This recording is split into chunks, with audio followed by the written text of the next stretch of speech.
कक्षा 6 के सभी भैयाओं को सुप्रभात। आज हम हिंदी विषय में पाठ 1 का अध्ययन करेंगे। यह एक कविता है और कविता का जो शीर्षक है वह चिड़िया जो। इसके रचयिता,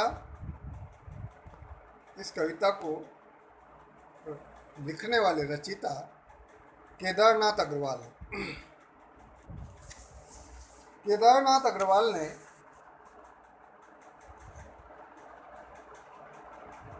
इस कविता के बारे में बताया कि उनके स्वभाव में नीले पंखों वाली चिड़िया है। उनके स्वयं के स्वभाव में एक नीले पंखों वाली चिड़िया है जो संतोष धारण करने वाली है, अन्न से अत्यधिक प्यार करती है और अपनेपन के साथ यानी अकेले कंठ खोलकर पुराने घने वन में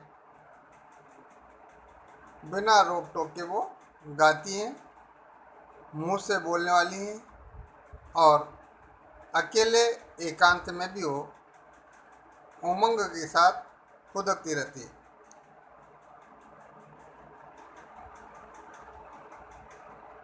वह जो चिड़िया है ऐसी चिड़िया है कि उफनती नदी में भी, यानी जब बरसात में लबालब पानी से नदी भर जाती है तो उसमें भी वो जाकर के अपनी चोंच से पानी पी लेती है और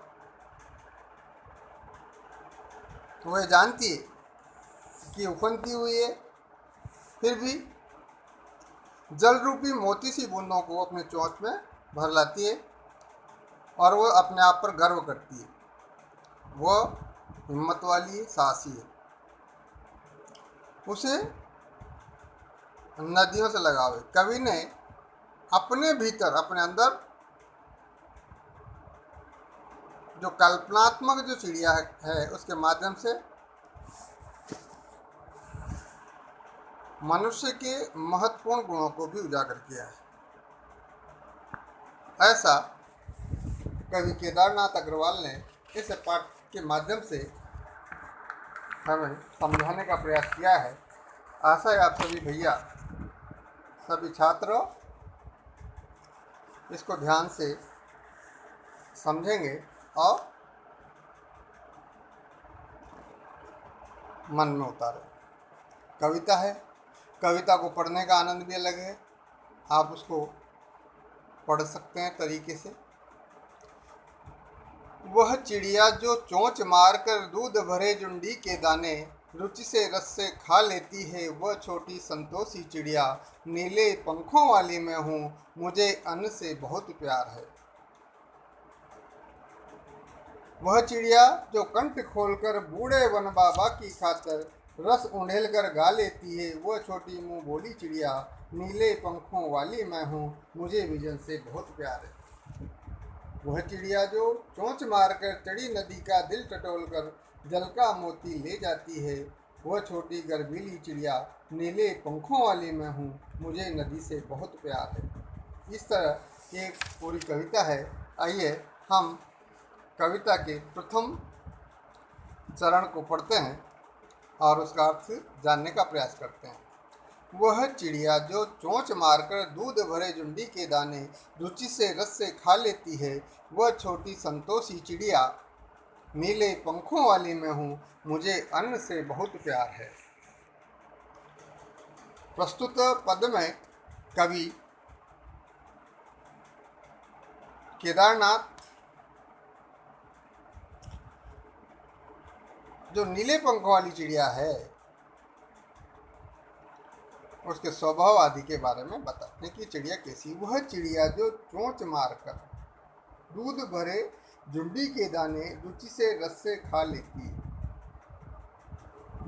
वह चिड़िया जो नीले पंखों वाली है,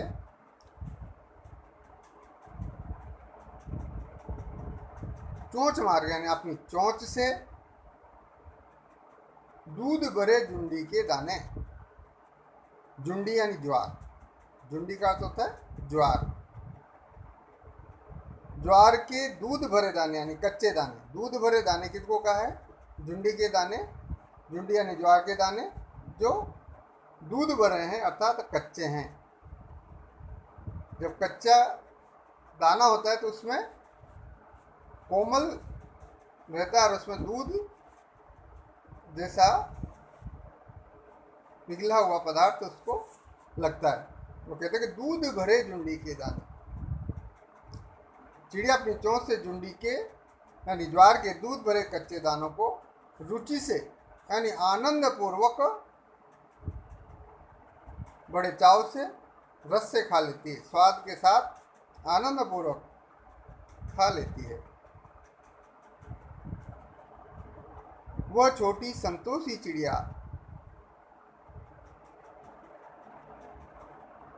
वह छोटी संतोषी चिड़िया यानी उसे वे दूध भरे कच्चे दानों को खाने में इतना आनंद आता है।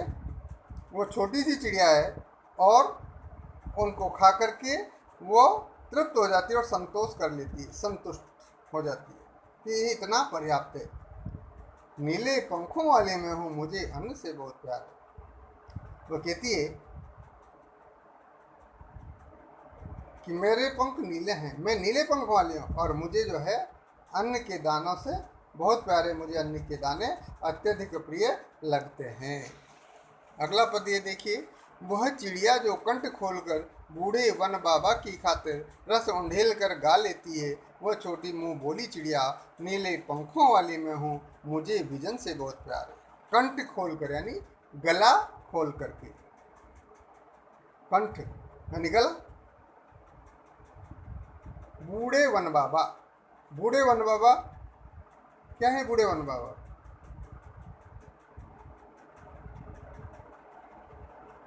यानी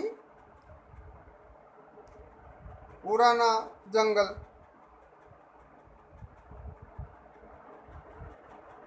जिसको कहते हैं जंगल बाबा। रस उंडेल कर गा लेती है,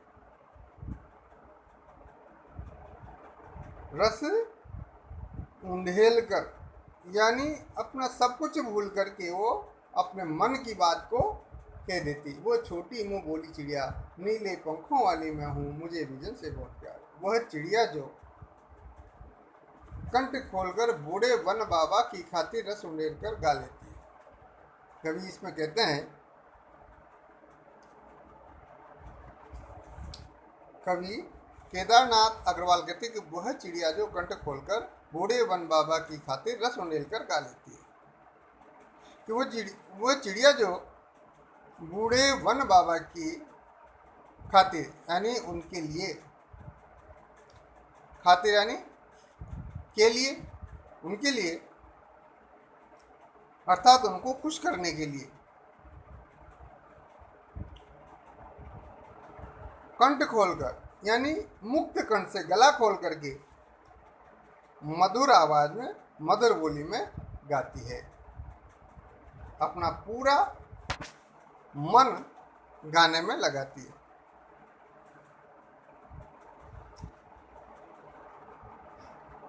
वो छोटी मुंह बोली चिड़िया, वो छोटी सी चिड़िया जो है मुंह बोली अर्थात तो जंगल जो बाबा है उस वन में, उस जंगल में विचरण करती रहती है, तो वो जंगल बाबा की मुंह बोली बेटी के समान है।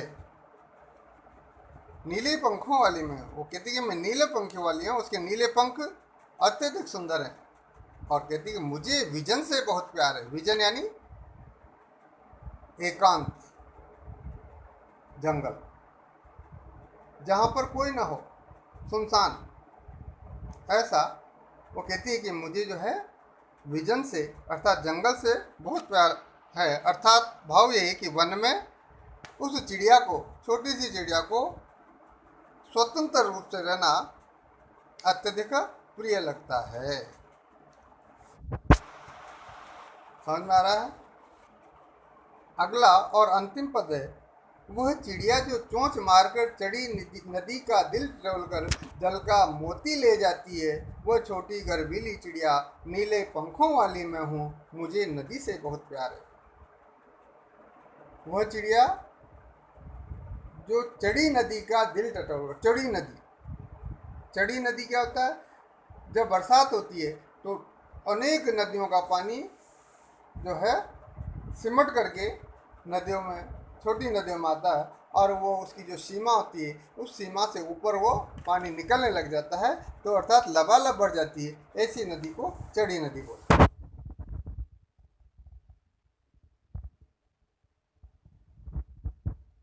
टटोल कर अर्थात ढूंढ कर, खोज कर। गर्वीली यानी गर्व करने वाली। वह चिड़िया जो चोंच मार। इस पद में कवि कह रहे हैं कि वो चिड़िया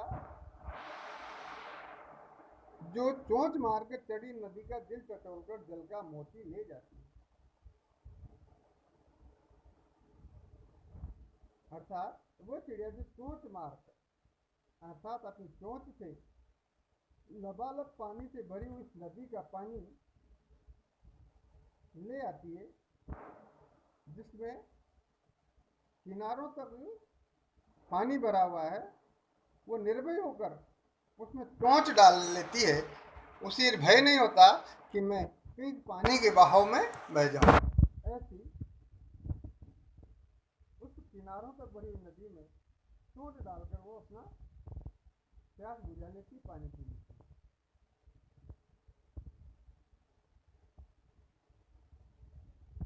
जल का मोती ले जाती है, अर्थात वह जो है उस नदी की तेज धारा, उस वेग का अनुमान लगा करके उसमें से